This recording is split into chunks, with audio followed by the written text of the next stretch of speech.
Hello, web designers. This is a continuation of our Pacific Trails case study. We are finished with chapter 4, and now we're moving on to chapter 5. We are going to start by copying our folder from chapter 4. Let's get going.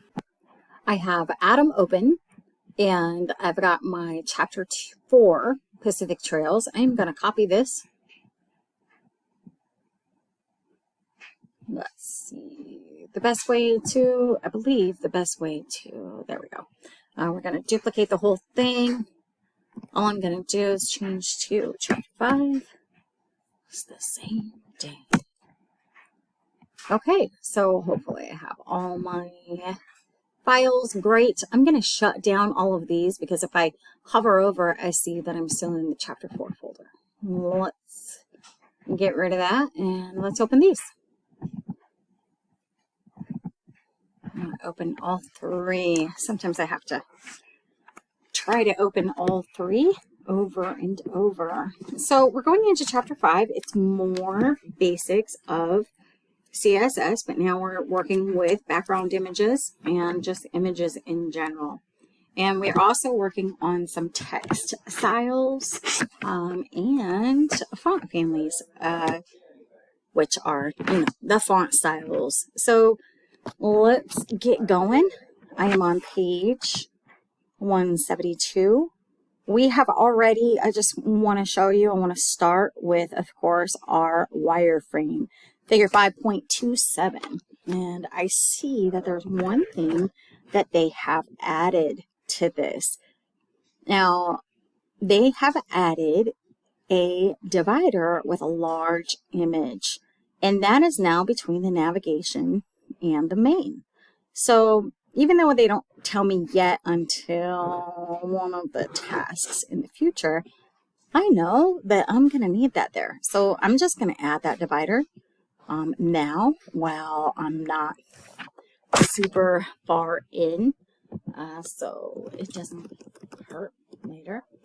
Here's my nav. Okay, cool. So between, now this is often called a feature image, and we put it in a divider just in case we want to style the divider. Okay, so I could type out the tag, or I could do that. I'm not going to add a class. But notice, because I'm not going to put any content in it yet, I'm going to say, this is where my featured image will go. So the featured image is going to change per page, the actual picture, but it's not going to change the placement. Okay, it's kind of like it's the above the fold. Right when you open the page, you see this lovely picture, you see the title of the page, and then you see the header element. So we'll take a look at that once we get in there. All right, so task 1, we've already done this. Okay, so we created a new folder. We're going to update it. The Pacific.css, the home page, yurts page. We're going to create a new activities page, all that good stuff. All right, so one of the things that's totally different in task 1 that we haven't done before is bring in extra files.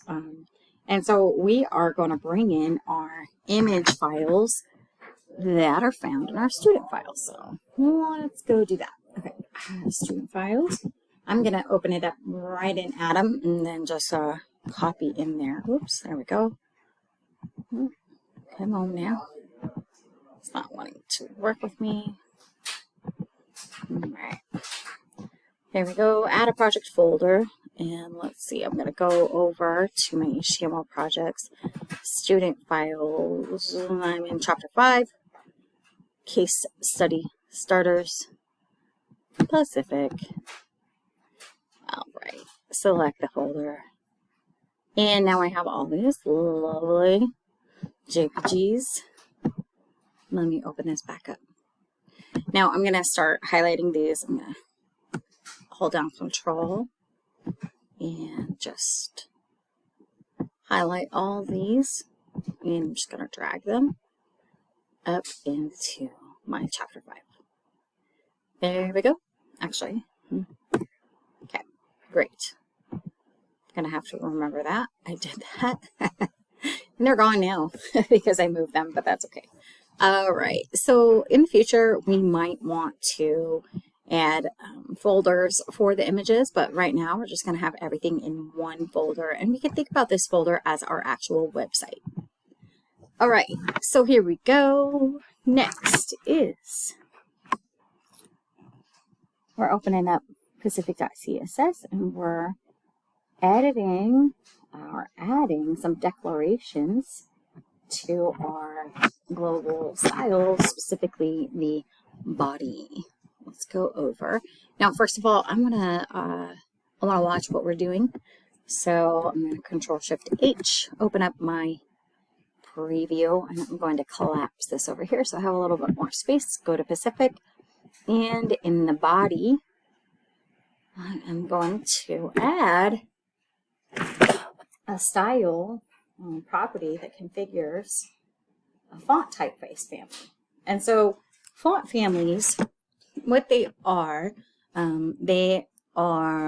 start with, you know, a main font. Let's go here, property, font family. So the main fonts are these, cursive, fantasy, inherent, or not inherent, but monospace, sans serif, and serif. The most commonly used is sans serif and serif. Serif is right now what we see. The browser knows that the standard is Times New Roman, okay?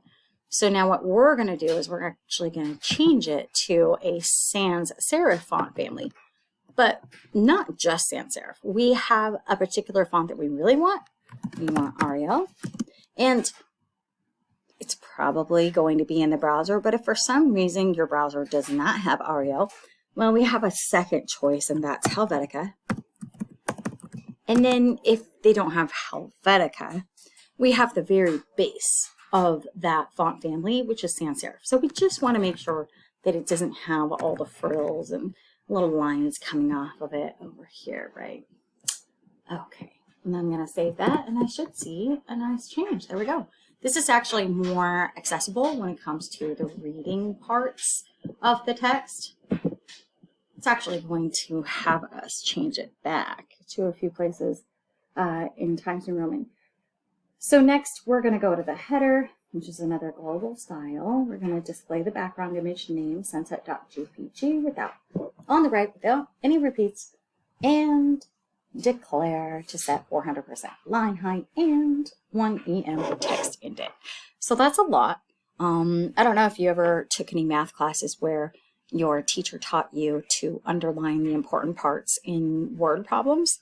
That is what we need to do here, because really when we're dealing with textbook exercises in HTML, they're like word problems.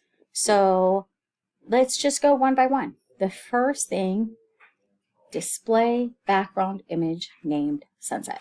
Let's just do that. Okay, so we know that that's a thing. Go to the header, and I'm actually going to put right in background, and notice Adam knows I want background image, sure, and it tells me all the different types of background images I can have. I'm looking for URL because I have the file, and then I'm just going to put sunset. So this is the path, oops, sunset.jpg. Then I'm going to save it just to make sure that that part of it works. Oh yeah, that part of it works. It looks weird though, right? Because it's like repeating. Well, it tells us to stop the repeating. So just like we had a background image, these background ones are super easy. They're very intuitive. Background repeat, no repeat. Just hit enter because that was the default. And let's save that again and check that out. Okay, so now its default is on the left, no repeat, the size that it already is. So like, well, that looks weird too. So I want it all the way on the right. So I want the background position now to be on the right. Oops. Okay, the right. And remember, when I use these shortcuts, these autocomplete, it puts in the right symbols that I need to close my tag. So that's great. All right, so right now I've just configured the background image. So this is everything. Oh, let's save it. There we go. That looks really nice over there on the right in the header. So notice I didn't do it in H1. I did it in the actual header. All right, so I'm just going to put some CSS here. And what I'm going to say is configure background. Okay, and that might seem obvious. However, when I go down here, I actually start configuring something else because the color, it's probably one of the oldest CSS properties. The color means text. It was probably like the first thing that ever changed. And so it's not like text color, which would make more sense. It's just color. So this is text properties. I'm going to put that because we're going to add more text properties. Because if we go back to our number 2 on page 173, we see that, okay, we've done the background image without any repeats on the right. And now we are declaring 400% line height and 1 EM text indent. Both of those are units of measurement in web design. Okay, so right now it's really to the text itself. Line height and indent are text properties, so we're going to put it within the text properties. So let's put text, line height first. Line. Again, this is another one that probably came after some of the initial CSS because it's very intuitive. They started making code so that it was just really obvious that, if you want something, if you want to do something, then it should be called what you want to do. Text indent is 1 EM. Remember, that's a unit of a measurement, and it has to do with the size of the viewport window, so the screen, or the browser window. All right, that's it. Let's save that. Oh, there we go. So we have some space now around the text. So notice, because these were text properties, even though they were in the header element, they apply to the text that is inside. Okay, so notice we actually have more H1, but this is different. It's very interesting the way that all this works. And sometimes it just takes playing with it to figure it out. All right, number 3 is the nav element selector. We're going to add a declaration to configure bold text. So bold text, when we were doing it directly in the navigation, we were using B for bold or strong.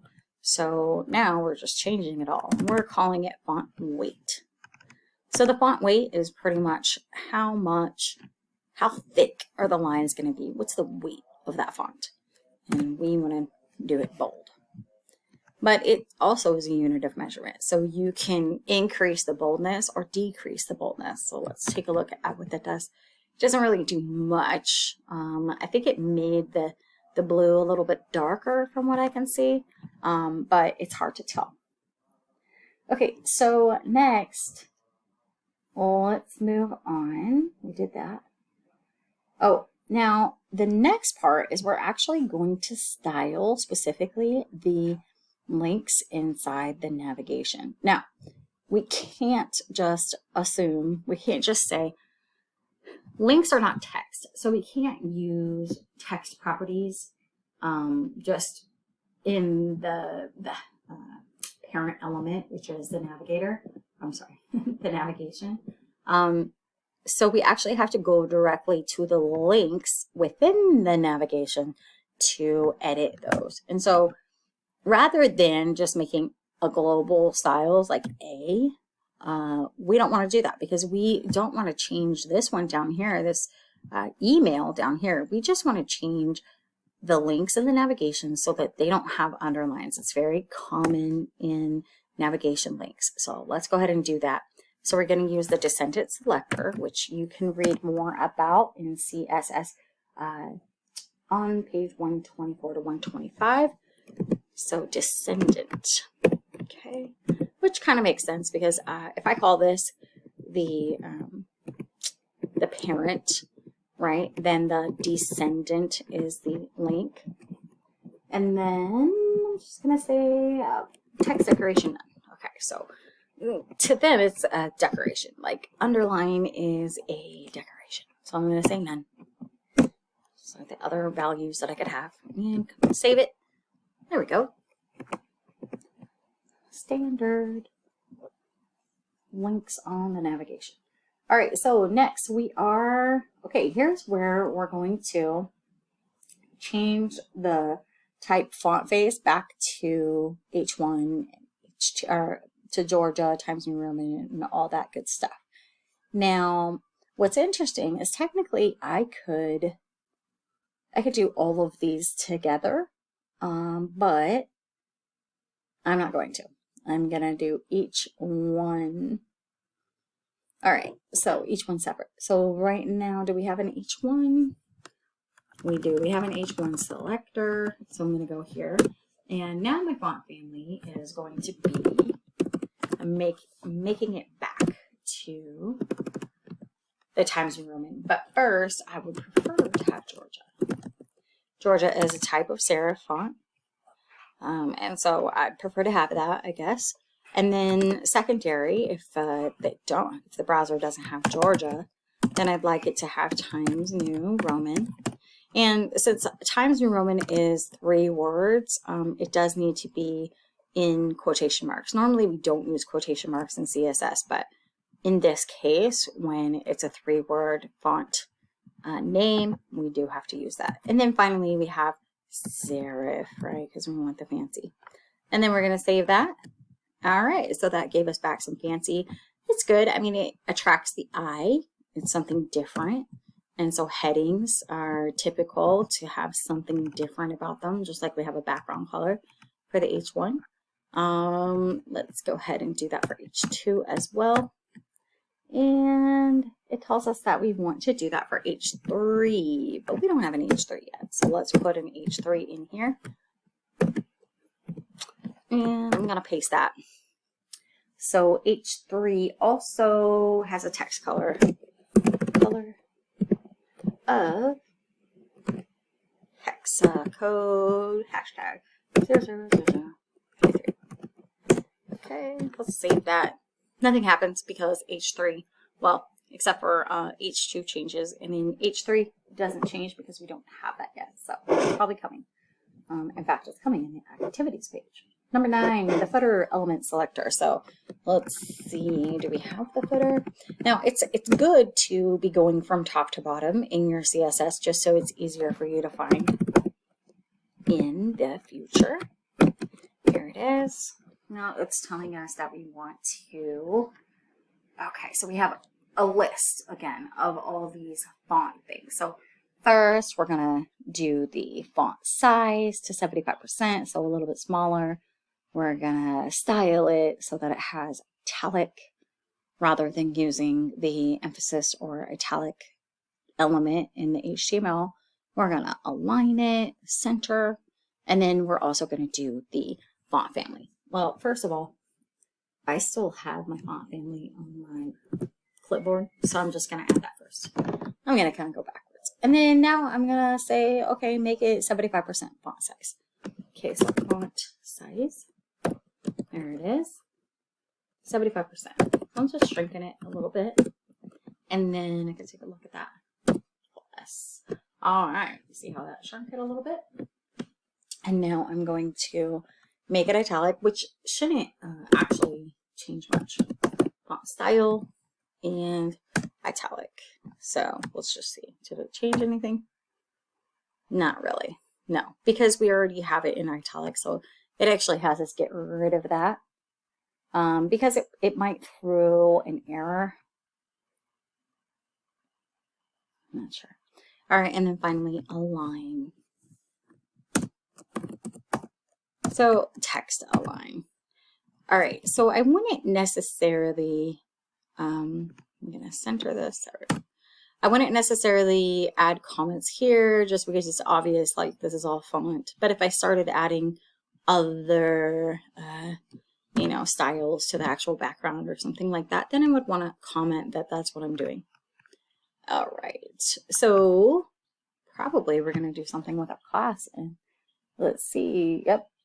So number 10 says the resort class selector needs to display bold text. So as we did before, we're doing font weight.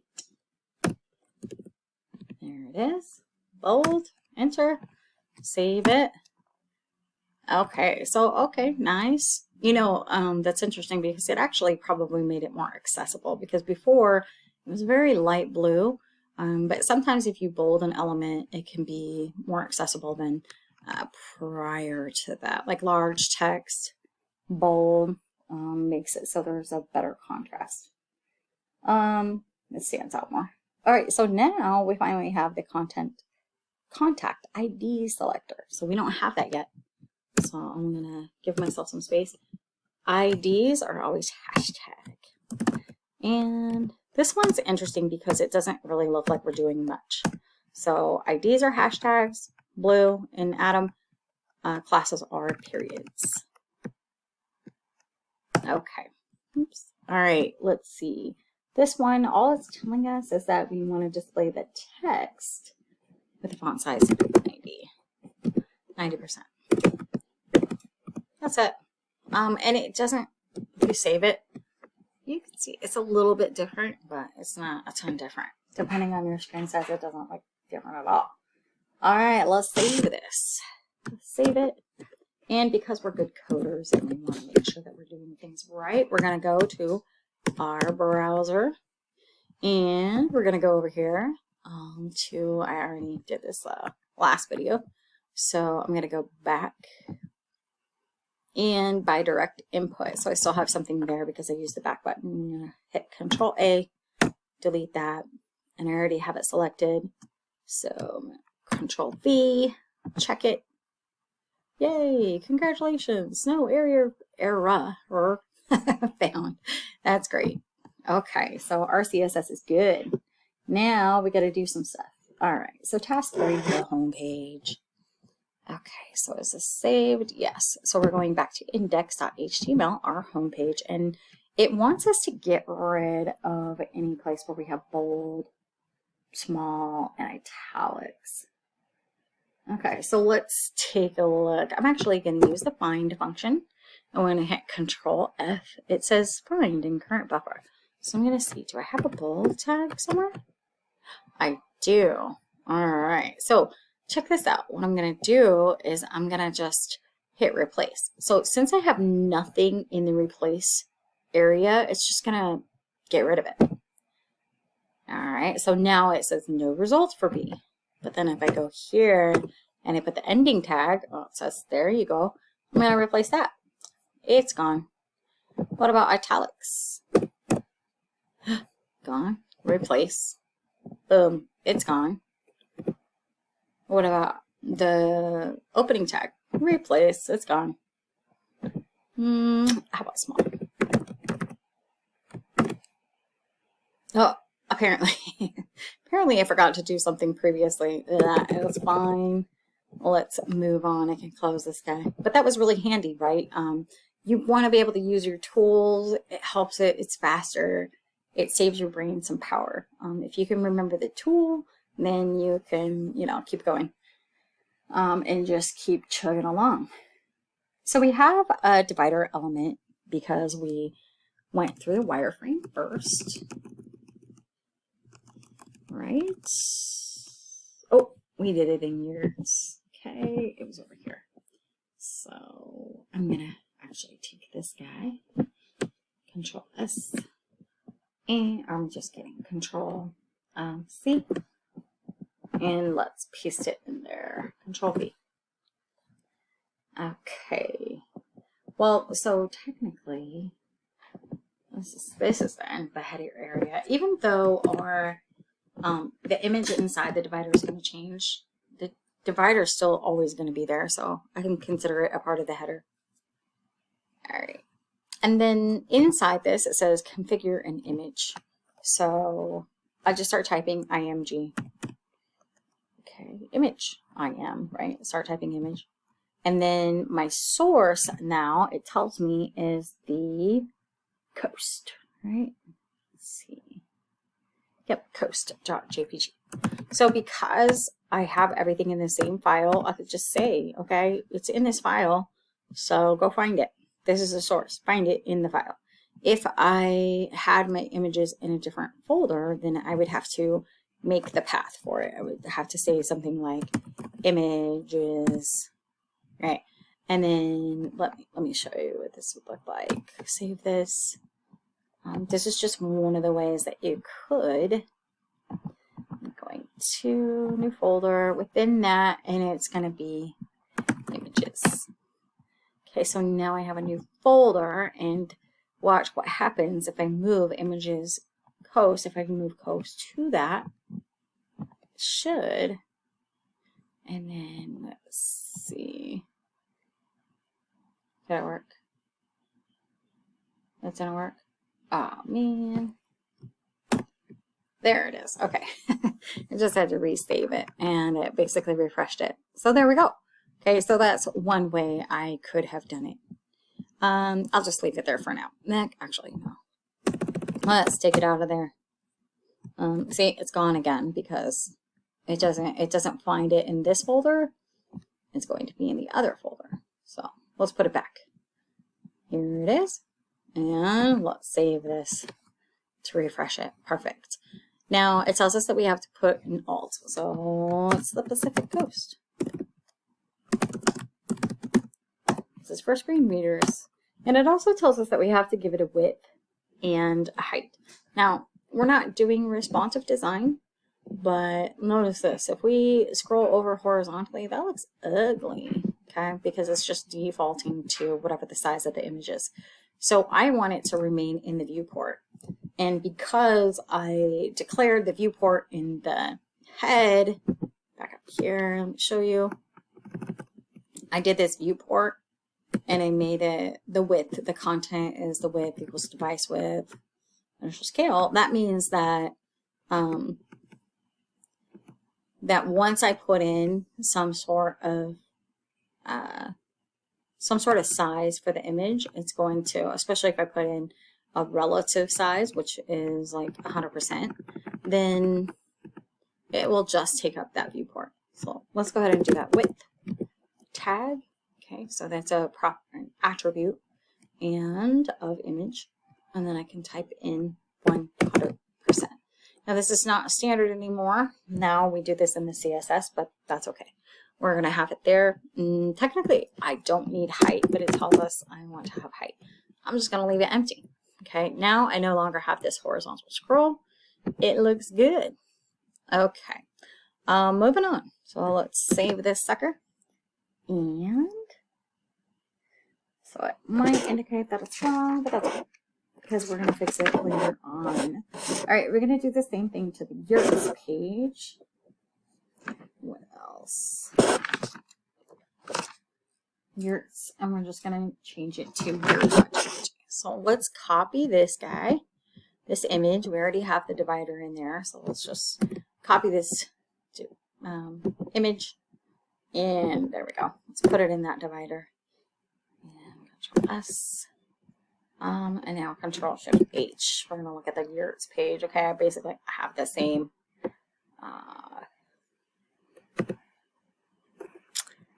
I have the same image, so I have to now change the image down here. And now this is going to be yurt.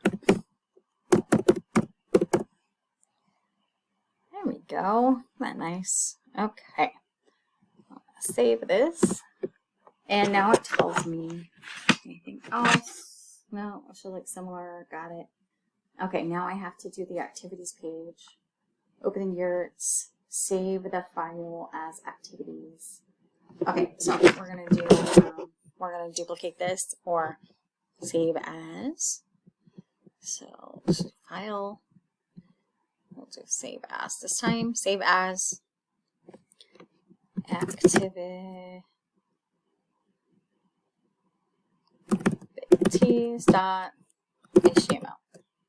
Enter.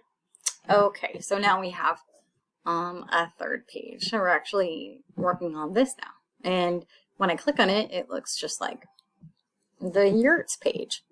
So let's see. I have to first do the title, right? I have a new one. And so I don't think I had the title right for the yurts one. Activities at Pacific Trail Resort. And then, so that's going to change my tab. And then I have to change the H2, right? It's not the yurts anymore. It's now activities at Pacific Trails.